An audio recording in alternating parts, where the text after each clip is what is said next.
বরের জন্মদিন, তার জন্য একটু পায়েস রান্না করব। 3 প্যাকেট দুধ আমি চাল করতে বসিয়ে দিয়েছি, তোমরা দেখতে থাকো।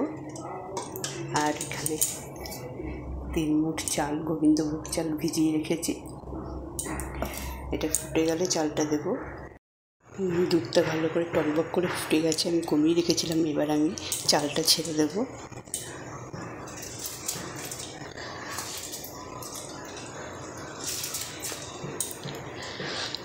নিয়ে দেবো।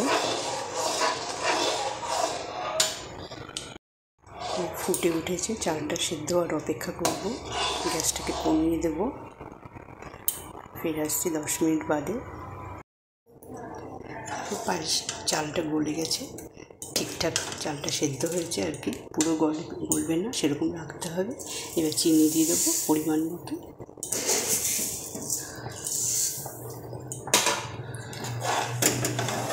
এবার নেড়ে নেবো, চিনিটা গলা অবধি এটা করবো।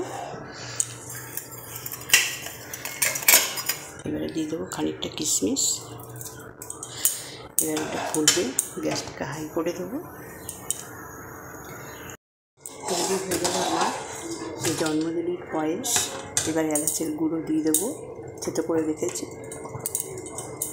এবার গ্যাসটাকে বন্ধ করে দেবো। কেমন লাগবে তোমাদের বলো। এটা মিশিয়ে দেবো এলাচের গুঁড়োটা। বাটিতে দিলে পরিবেশন করে দেখাচ্ছি। এই জন্মদিনের পায়েস আমার বরের জন্য রেডি। এই পাত্রে ঢেলে পরিবেশন করে দেখালাম। কেমন লাগলো তোমরা বলো, কমেন্টে জানিও। আশীর্বাদ করো যেন ভালো থাকে, সুস্থ থাকে।